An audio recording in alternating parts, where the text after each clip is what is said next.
Dobro je biti sam svoj mojster, a ne, ko gre za zdravje. V primeru zdravstvenih težav se splača imeti zanesljivega partnerja. Sklenite zavarovanje s specialisti, saj vas hitro popelje od prvega pregleda do diagnoze in obravnave. S klicem na Halo zdravje pa poskrbite za hiter in enostaven dostop do zdravstvenih storitev. Triglav zdravje, vaš partner za zdravje. Dober vikend? O ja, veliko vsega. Zgodaj sem vstal. Malo sem brskal po netu. Opravil to in ono. Zalil sem rože. Potrdil sem novega prijatelja. Potem sem se zduširal. Hrano sem naročil na dom. A ja, pa še nov seznam najljubše glasbe sem si naredil. Kaj pa ti? O, saj veš, nekaj podobnega. Predstavljamo novi Ford EcoSport. Kje si? Življenje se dogaja zunaj.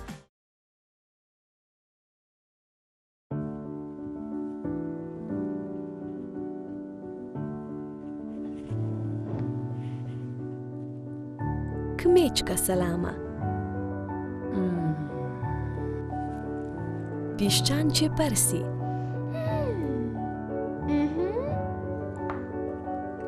Grajska salama. Za najboljše si je vredno vzeti čas. Ave narezki. To sem jaz, paradajz iz Prekmurja. Tu so še moji bratje pa sestre. Zelo različni, kak v življenje. Eni veliki, mali, okrogli, eni pa žute. Z nami živejo tudi naši prijatelji. Tudi oni različni, kak mi. Eni pazljivi, zapeljivi, eni prkati, mladi, zreli, vsi pa veseli. Rejsen smo kak ena velika družina. Zato, ker se imamo radi. Lušt, najbolj zadovoljen paradajz v Sloveniji. Sobota Info. Za vas raziskujemo, odkrivamo in razkrivamo aktualno dogajanje. Vsak dan nas obišče več kot 22.000 bralcev. Vsak mesec zabeležimo 1,5 milijona klikov. Ob izrednih dogodkih smo najbolj ažuren, hiter in odziven medij, ter tako prva izbira javnosti. Pomurke in pomurci aktivno soustvarjajo vsebine koledarja dogodkov, ponudbo malic in malih oglasov. Sobota Info je med najbolj branimi spletnimi mediji v Sloveniji. Že 17 let prvi v Pomurju. Sobota Info.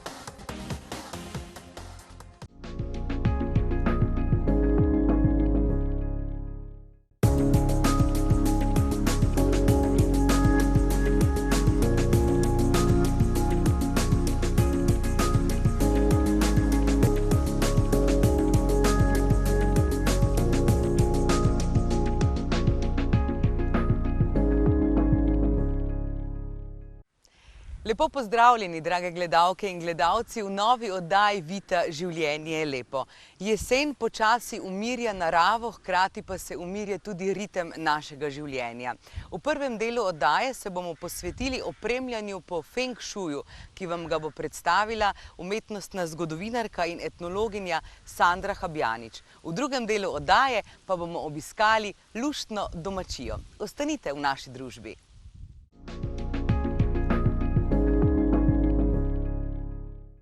Sandra Habjanič, vi ste po izobrazbi etnologinja, umetnostna zgodovinarka, ampak vaše življenje in delo, vaše poslanstvo se dogaja pravzaprav tukaj na zdravilno izobraževalni domačiji, v tem centru, ki ga vodite. To je vaša prva ljubezen trenutno. Ja, lepo pozdravljeni. Lahko bi rekla, da je ena od ljubezni, ker jih je več. Poleg tega izobraževalno-zdravilnega centra so seveda tematike, ki jih ni malo, in to so vse v navezavi in v povezavi z naravo, z zdravim življenjem, s prijetnim okoljem, morda tudi bolj nekoliko alternativno obarvano, in med temi je tudi oblikovanje oziroma opremljanje notranjih prostorov, predvsem po pravilih Feng Shuia. Ja, točno tej tematiki se bomo posvetili v današnjem pogovoru. Oddaja je prekratka, da bi lahko v celoti spoznali nekako umetnost Feng Shuia, filozofijo Feng Shuia, ki ne zajema samo notranjega opremljanja, pač pa še vse kaj drugo zraven, ampak vendarle za začetek, kot sva se nekako pogovarjali že pred samo oddajo, želiva, da gledalke in gledalci najprej malo spoznajo, zakaj sploh gre pri Feng Shuiu in kaj je tukaj tako zelo kompleksnega, a hkrati vendarle ne tako zelo, da ne bi mogli udejaniti v vsakdanjem življenju. Ja, res je.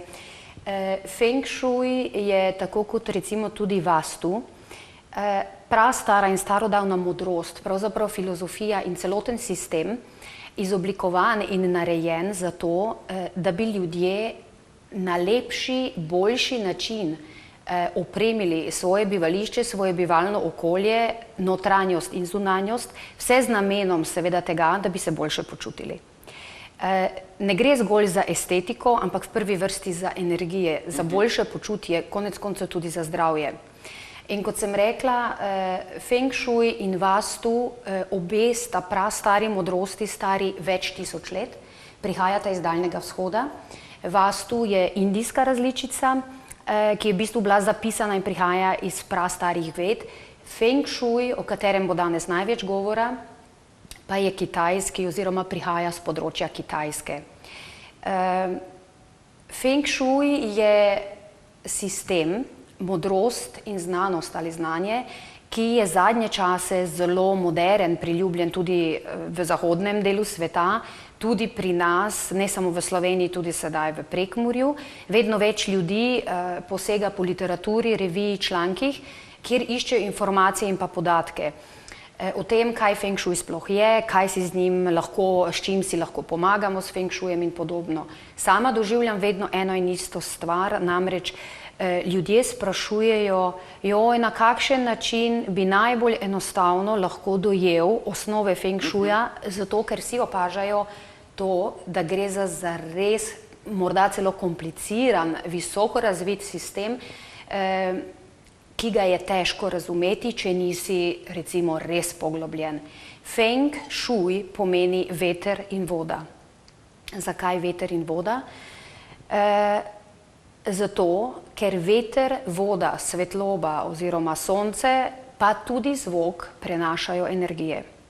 Energija, ki ji Kitajci rečejo Qi in nastopa povsod pri Feng Shuiju, se nahaja povsod.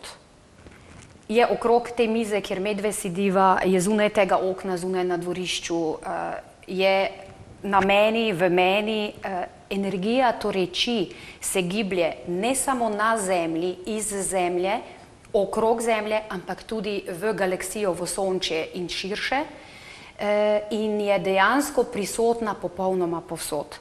Ali ta energija, ki nas obdaja, teče lahkotno, lepo, tekoče, ali pa ne, je v mnogo katerem primeru odvisno od nas ljudi.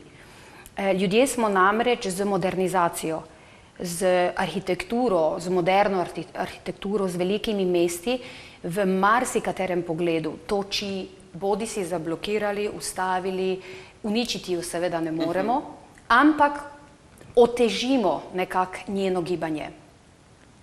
In Feng Shui uči ravno to, na kakšen način omogočiti energiji Qi tako, da po čim lepši, čim enostavnejši poti pride v naše stanovanje, pride do bivalnih prostorov, kjer se nahajamo, do naše mize, kjer delamo, do kuhinje, kjer kuhamo, pripravljamo sebi hrano in konec koncev do nas samih. Je to nekako potem, če poenostaviva vse skupaj, če si želimo po Feng Shuiju urediti notranje prostore, je posledica urejenih prostorov po Feng Shuiju ravno to, da energiji Qi omogočimo čim lažji pretok, čim lažjo dostopnost. Točno to. Ena od bistvenih lastnosti oziroma tudi namenov Feng Shuija je ravno to, da odstranimo blokade, prepreke, ki tej Qi, tako dobrodošli Qi, onemogočajo ta enostaven, prijeten pretok.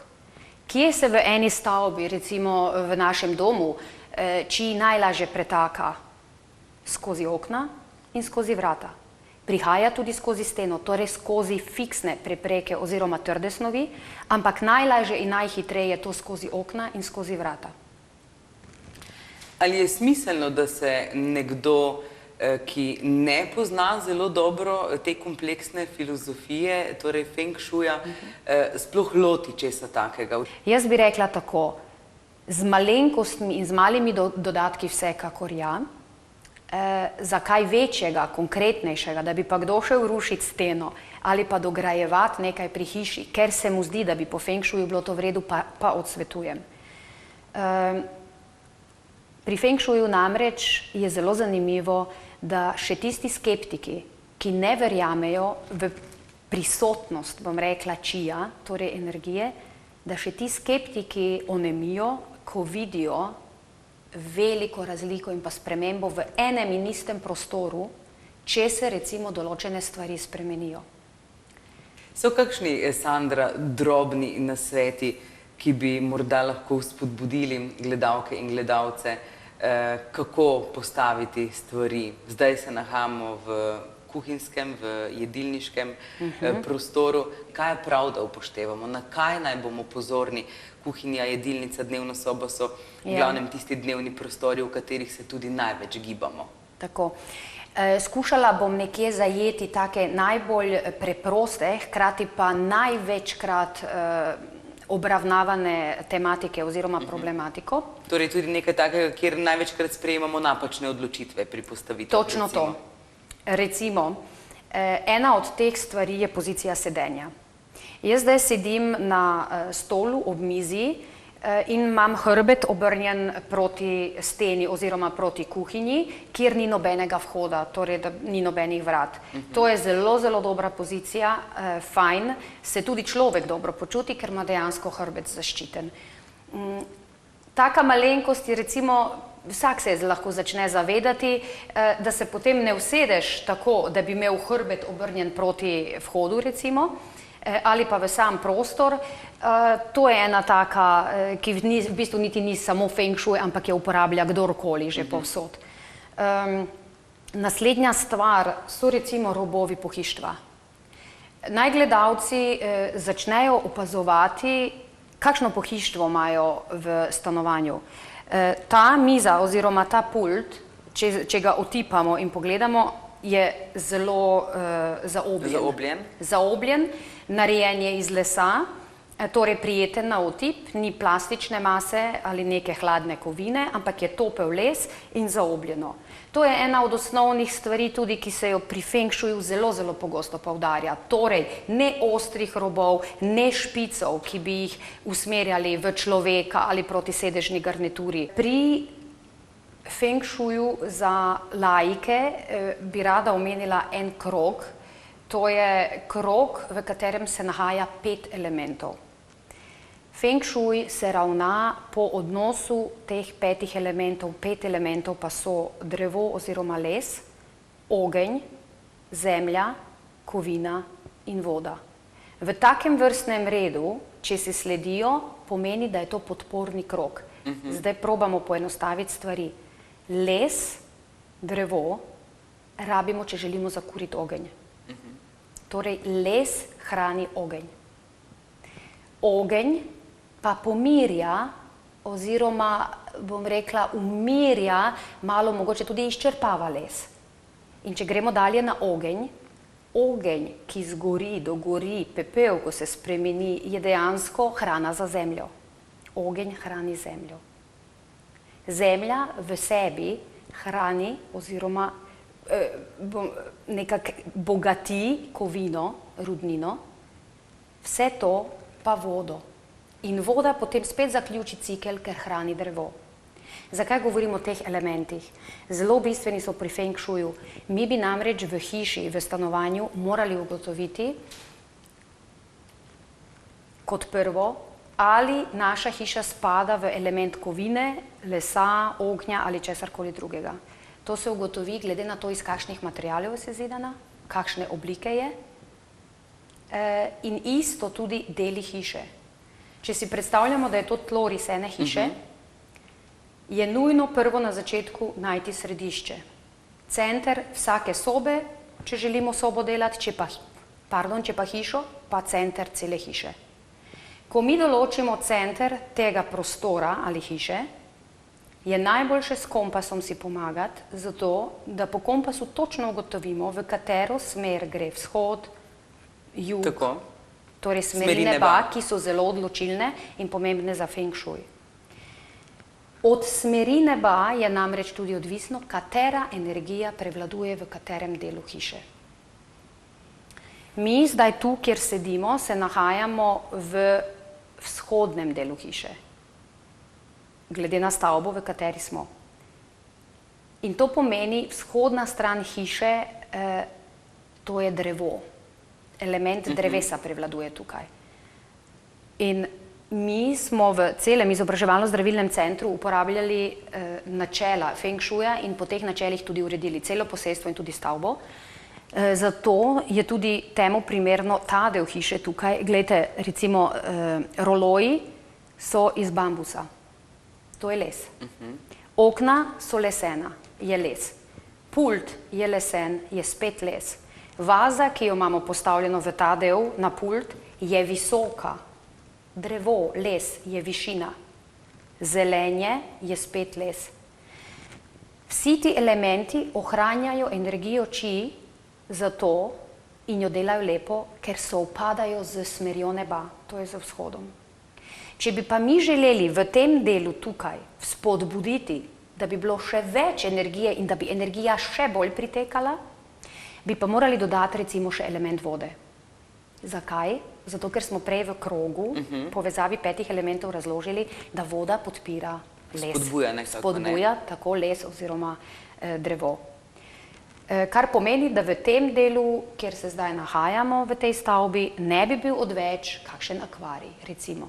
Ali pa na mizo postavljena tudi skledica ali posodica, pa not mogoče zlata ribica. Zakaj zlata ribica? Ker spet ustvarja chi z svojim gibanjem in z premikanjem. Ampak, kar je pa nujno poudariti, čistoča. Popolnoma vsega.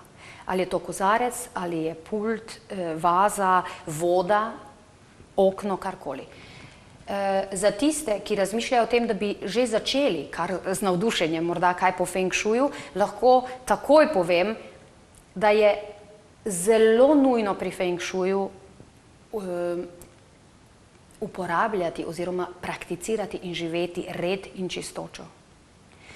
Zato pa ne rabimo denarja, rabimo dobro voljo, pa rabimo čas. Ja, pa organiziranost. Pa organiziranost, točno to, kar pomeni, ne rabimo mi zdaj spreminjati pohištva, ne rabimo to, kar imamo metad ven, zato da bomo po Feng Shuju opremljali nekaj drugega. Takoj narediti nekih velikih premikov. Točno to. Lahko delamo postopne in majhne korake. In eden od prvih je zagotovo čiščenje prostora, ki naj bo ne samo fizično, na nivoju fizisa, to pomeni, da mi z krpo pobrišemo prah, ampak morda že tudi mentalno. To pomeni, da z mislimi sodelujemo med tem, ko mi čistimo, si skušamo predstavljati, ustvarjam nekaj lepega, ustvarjam nekaj dobrega.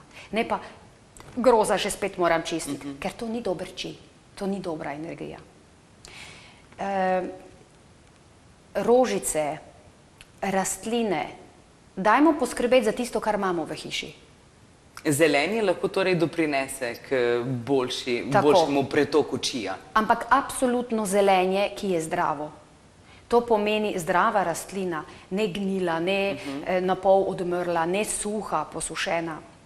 Morda zanimivost, Feng Shui se ne nagiba k suhemu cvetju in k hranjenju šopkov, recimo, ki so posušeni ravno iz vidika čija, kajti gre za smrt, gre za nekaj, kar ni več živo. Feng Shui se pa trudi ohranjati oziroma vzpodbujati življenje oziroma to življenjsko chi ali to energijo. Najlepša hvala za to predstavitev, še veliko vsega bi lahko povedali. Zanima me za konec, Sandra, le še tole. Tisti, ki pa bi morda vendarle radi izvedeli več, lahko vas kje poiščejo ali imate na razpolago kakšno literaturo, jim lahko predlagate, kam se naj obrnejo. Na spletu je danes namreč ogromno informacij, pa so ene mogoče bolj verodostojne, druge manj, zato je prav, da poiščemo tiste, ki nas potem lahko res usmerijo nekako k pravi filozofiji Feng Shuja. Tako je. V vsej tej poplavi informacij in pa literature je nažalost oziroma se vedno pogosteje dogaja ravno to, da pride do prenašanja napačnih informacij ali pa podatkov, kar pa seveda ni namen. Ali pa drug problem, ki rad nastopa, je to, da en nepoznavalec, popolni začetnik, naleti na knjigo, recimo, ki jo je našel, ne vem, v knjigarni ali pa v knjižnici, ki je tako zelo strokovno napisana in zahtevna, da si z njo ne bo mogel pomagati. Za informacije sem konec koncev lahko na voljo tudi sama, če drugače ne, da potem usmerim ljudi, lahko tudi v obliki kakšnega svetovanja. Sicer pa so knjige, ki se dobijo tudi v Sloveniji oziroma jih je najti na knjižnih policah, ki so, bom rekla, zelo osnovne, preprosto napisane. Ena od takih je recimo ta od Simona Browna, Feng Shui, čiste osnove. Vendar opozarjam, to ni za tiste, ki so že poznavalci, ker enostavno potem za tako osnovo nimajo kaj za nadgrajevati. Je pa res primerno za tiste, ki začnejo iz nule. Najlepša hvala za ta pogovor. Že sva se dogovorili, da enkrat spomladi, prihodnje leto, v novi sezoni oddaje Vita življenje je lepo, povemo še kakšno besedo o postavitvi, o zasnovi Feng Shuja zunaj, torej o urejanje okolice po Feng Shuju. Za zdaj pa morda edino to sporočilo za gledalke in gledalce, da naj se nikar ne prestrašijo, pa da lahko z majhnimi koraki postopno naredijo veliko zase. V vsakem primeru vredno je poskusiti in predvsem vredno se potruditi za rast in za razvoj samega sebe in svojega okolja. Najlepša hvala za pogovor. Hvala tudi vam. Hvala.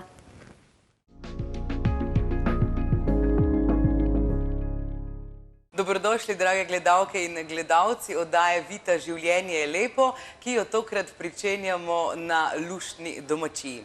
Iz enega običajnega paradižnika, sočnega paradižnika, paradajza, kot mu tudi pravimo v naših koncih, je nastala uspešna poslovna zgodba, uspešna zgodba, ki je prerasla eno vrsto paradižnika in danes jih lahko tukaj na luštni domačiji spoznate, okusite in povonjate več kot 100.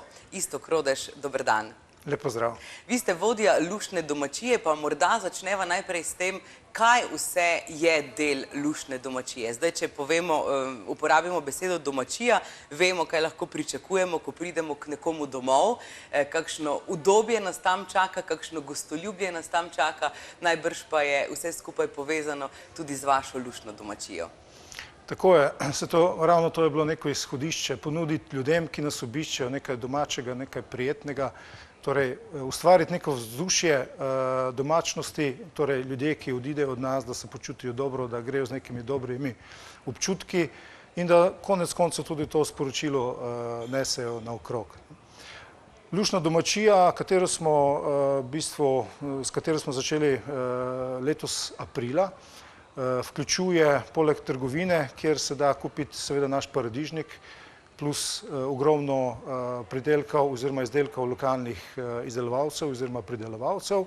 Vključuje tudi degustacijski center, priročen bife.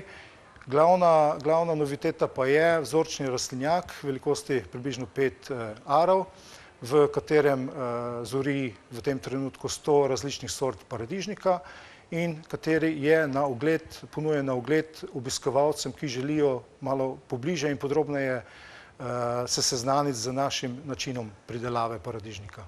Že od aprila naprej sprejema luštna domačija svoje goste, jim nudi svojo domačnost. Kaj pravijo obiskovalci? Obiskovalci so v glavnem, ali pa lahko rečem, da kar vsi zelo zadovoljni, predvsem tisti, ki se odločijo za ogled vzorčnega rastlinjaka. Namreč, ko vstopiš v vzorčni rastlinjak, vstopiš v nek drugi svet, vstopiš v območje, kjer je temperatura nekoliko višja, vlažnost je nekoliko višja, tišina je v prostoru, čmrlji, ki vprašujejo naše paradižnike, so aktivni in ko se sprehajaš na tem območju, dejansko imaš občutek, da si nekje drugje in to po vsej verjetnosti tudi na nek dober način vpliva na vsakega obiskovalca, ki vstopi noter in vam pride dejansko zadovoljen. Tako da že obisk luštne domačije in s tem tudi vzorčnega rastlinjaka lahko rečemo, da blagodejno vpliva na naše počutje. Zagotovo. Verjamem, da res že sama trgovina blagodejno vpliva na vzdušje, na razpoloženje. Malo sva že omenila, kaj vse se tukaj najde. V prvi vrsti je seveda poudarek na paradižniku. 100 vrst ga je v vzorčnem rastlinjaku, koliko ga pa prodajate tukaj? Koliko vrst? Teh 100 sort, ki jih imamo v vzorčnem rastlinjaku, to niso sorte, ki jih prodajamo tudi na trgu. V ostalem rastlinjaku, velikosti je približno 8 hektarjev, gojimo 11 sort paradižnika in teh 11 sort se prodaja na trgu, v glavnem v vseh prodajnih verigah pod različnimi imeni. Paradižniki so na voljo tudi v trgovini, seveda tudi ostali z vzorčnega rastlinjaka, ki jih pa ponujamo pod svojim imenom paradižnik z Demo Housea, čisto ločeno od ostalih sort. Še nekaj je zanimivo, zdaj, če imamo več vrst na razpolago, je tudi več sort paradižnika, je tudi težje odločitev, katero izbrati. Lahko pri vas na Luštni domačiji tudi degustiramo paradižnik? Seveda, brez problema, to je tudi neko osnovno vodilo naše, se pravi, del paketa z ogledom vzorčnega rastlinjaka je seveda tudi obvezna degustacija vseh naših paradižnikov. Seveda pa to ponujemo tudi, če nekdo pride samo kupiti paradižnik ali kaj ostalega, želi probati, seveda mu damo poskusiti, ker razlike med paradižniki obstajajo. Kako se odločajo kupci? Izberejo raje tisto, kar je preverjeno, tisto, kar jim je poznano, ali vseeno tudi eksperimentirajo pri izbiri? Zelo tudi eksperimentirajo. Čeprav večinoma izbirajo to, kar že poznajo, oziroma izbirajo na podlagi tega, za kaj bodo paradižnik uporabljali. Se pravi, če pripravljajo neke omake za ozimnico, jemljajo določen tip paradižnika. Če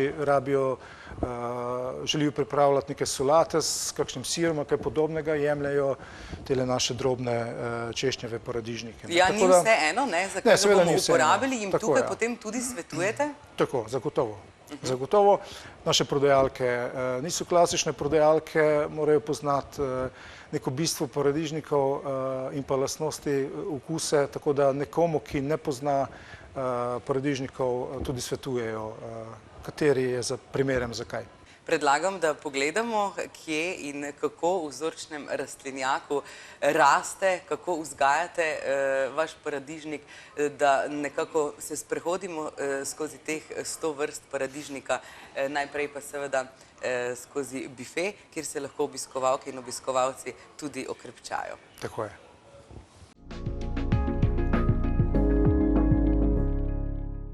Iztok Rodež, preselili smo se v vzorčni rastlinjak, pa nismo samo 2, 3 smo, še enega luštnega frajerja imamo ob sebi. Na drugi strani je še luštna bejba. No, bomo še luštno bejbo pogledali, ampak posvetimo se v prvi vrsti vašim paradižnikom.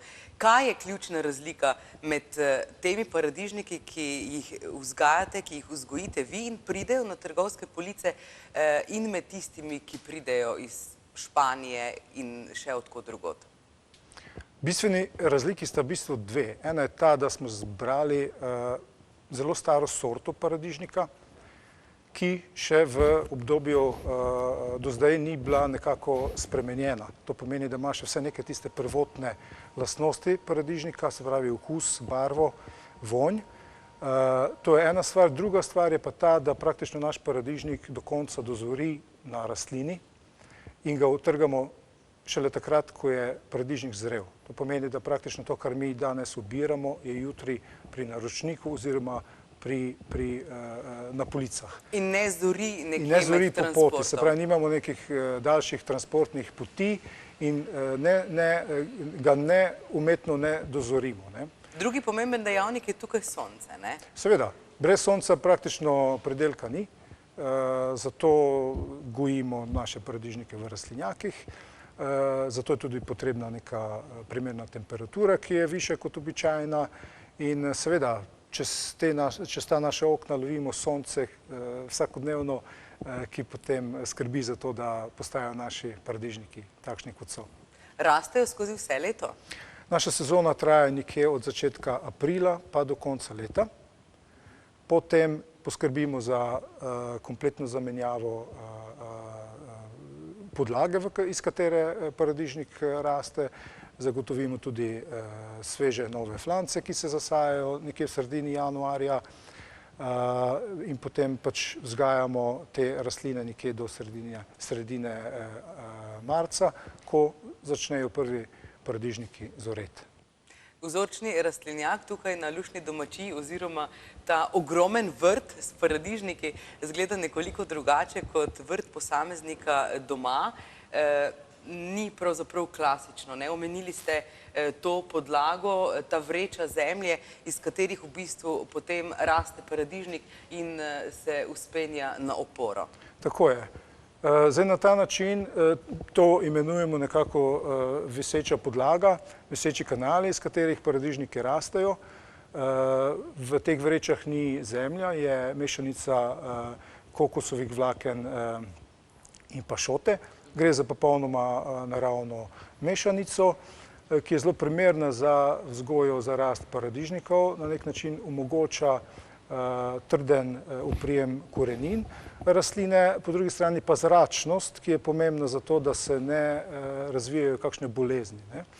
Zdaj, ti viseči kanali so po drugi strani primerni tudi zaradi tega, ker na ta način nekako ločimo zemljo od koreninskega dela rastline in tudi na ta način skrbimo za to, da ne pride do nekega razvoja bolezni. Tretja stvar, ki je pa, zaradi česa je pa to dobro, je pa to, da praktično vsa dela, ki se upravljajo v višini, neki normalni višini človeka, se pravi, ni potrebno se sklanjati ali dvigovati ne vem kam v višave, se pravi, delo poteka nekje v tej višini normalni, primerni človeku. Vzorčni rastlinjak je noviteta ob luštni domačiji tukaj v Renkovcih, čeprav so že prej obiskovalci lahko na nek način vstopili v proizvodnjo oziroma si ogledali vzgojo paradižnika, ampak zdaj je to tukaj strnjeno in veliko bolj dostopno za posameznika, pa najbrž tudi veliko manj škodljivo za samo proizvodnjo. Tako je, interes je bil zelo velik v minulih letih in tudi to je botrovalo temu, da smo se odločili za to investicijo. Seveda, riziko je velik popeljati z dneva v dan ljudi v rastlinjak, kjer prideluješ kompleten pridelek. To smo počeli mogoče dvakrat, trikrat ob dnevu odprtih vrat, ampak vseeno bolj pogosto se tega nismo upali privoščiti. Ljudje so vseeno hodili gledati naše rastlinjake, opazovali skozi steklo, kaj se dogaja znotraj. Zdaj pa pač imajo to možnost dejansko stopiti noter v bistvu identičen rastlinjak vsem ostalim rastlinjakom našim. Razlika je le ta, da tu zori 100 različnih sort paradižnikov, s čimer želimo tudi pokazati malo na širino, torej, da ne obstaja samo sorta 2, 3, ki jih največ poznamo, ampak da obstaja velika razlika med paradižniki. Kaj vse spoznajo obiskovalci v vzorčnem rastlinjaku? Kako jim predstavite zgodbo luštnega paradižnika? Gre za predstavitev, dejansko celovito predstavitev načina pridelave našega paradižnika, se pravi od tega, iz česa raste, na kakšen način raste, kako visoka so ta stebla, koliko ljudi se s tem ukvarja, na kakšen način skrbimo za ogrevanje, hlajenje oziroma ustvarjanje nekih pravih klimatskih pogojev za rast teh rastlin. Do seveda vrsto zanimivosti, ki mogoče na malo drugačen način obiskovalcu predstavi naš kompleten rastlinjak. Med drugim tudi to, da je recimo, marsikdo ne ve, da je to največji objekt v Sloveniji, da je ta objekt velikosti, v katerega bi lahko postavil 18 igrišč za velik nogomet, do tega, da ker so pač naši paradižniki rastejo v vrstah, če bi vse te vrste postavil v eno kolono, bi dobil kolono dolgo približno 60 km, se pravi nekje od tu do Maribora, do tega, da oberemo letno približno za 2 kg na vsakega Slovenca paradižnika, to je vse skupaj 4500 ton in še vrsto drugih nekih zanimivosti, ki ljudi tudi zanimajo. Vsega ne bomo razkrili. Ne, vsega ne bomo, naj ljudje pridejo pogledati. Povabimo še vendarle gledalke in gledalce na luštno domačijo, pa preden to storimo in zaključimo s pogovorom, se od luštnega frajerja sprehodimo še do luštne bebe.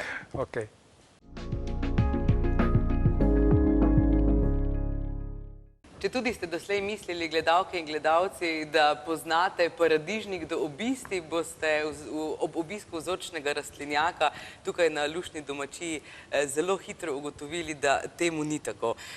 Kaj najbolj navduši vaše obiskovalce vzorčnega paradižnika oziroma kaj so njihova najpogostejša vprašanja? Kaj je tisto, kar želijo izvedeti o paradižniku? V bistvu jih mogoče najbolj zanima to, na kakšen način bi lahko sami pridelovali lušt paradižnik pri sebi doma. Dejstvo je, da pač vsak paradižnik pod različnimi pogoji zraste drugače. Se pravi, mi zagotavljamo enake klimatske pogoje za vse paradižnike in to je zdaj težko prenesti v neko drugo okolje. Tako da to ostaja neka nerešena uganka za vse obiskovalce, žal jim tega ne moremo, tega odgovora ali pa rešitve ne moremo dati, razen to, da pač grejo v trgovino in kupijo naš paradižnik. Ja, če tudi bi lahko, najbrž morajo neke stvari vendarle ostati poslovna skrivnost, ne? In to je prav tisto, kar potem povabi ljudi, da pridejo na Luštno domačijo, da si ogledajo vse od trgovine dalje, tudi do čudovite terase, bifeja in ne nazadnje vzorčnega rastlinjaka, kjer je, kot smo že omenili, 100 sort paradižnika. Tako je. Za konec morda isto Krodež le še povabilo? Nič, enostavno, dobrodošli pri nas, ponujamo drugačna občutja kot kje druge, tako da preizkusite.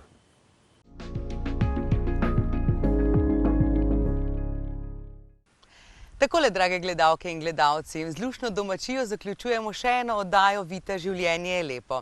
Želim vam čudovito, barvito in sončno jesen. Spremljate nas na Facebook strani Vita življenje je lepo in na naši spletni strani vitazivljenje.si. Srečno!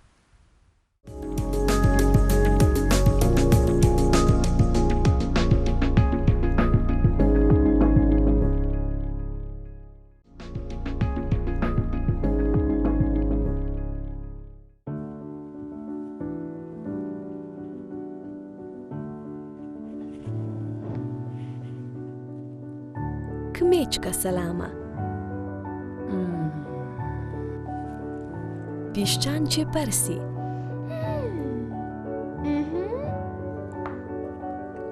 Grajska salama. Za najboljše si je vredno vzeti čas. Ave narezki. Tosanges, paradajz iz Prekmurja. Tu so še moji bratje pa sestre. Zelo različni, kak v življenje. Eni veliki, mali, okrogli, eni pa žuti. Z nami živejo tudi naši prijatelji, tudi oni različni, kak mi. Eni pazljivi, zapeljivi, eni brkati, mladi, zreli, vsi pa veseli. Rejsen smo kak ena velika družina, zato ka se imamo radi. Lušt, najbolj zadovoljen paradajz v Sloveniji. Dobro je biti sam svoj mojster, a ne ko gre za zdravje. V primeru zdravstvenih težav se splača imeti zanesljivega partnerja. Sklenite zavarovanje specialisti, saj vas hitro popelje od prvega pregleda do diagnoze in obravnave. S klicem na Halo zdravje pa poskrbite za hiter in enostaven dostop do zdravstvenih storitev. Triglav zdravje, vaš partner za zdravje. To je Bojanov Citroen C3. Lahko bi bil tak ali popolnoma drugačen. In Bojan bi lahko izgledal tako ali pa tako. V resnici pa izgleda Bojan tako. Citroen C3 s 36 barvnimi kombinacijami in 11 sistemi za pomoč pri vožnji. Lahko bi bil le avto, pa je avto za vas. Citroen. Sobota Info.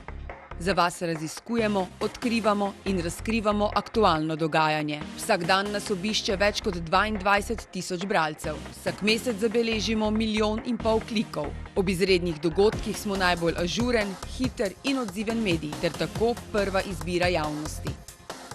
Pomurke in Pomurci aktivno soustvarjajo vsebine koledarja dogodkov, ponudbo malic in malih oglasov.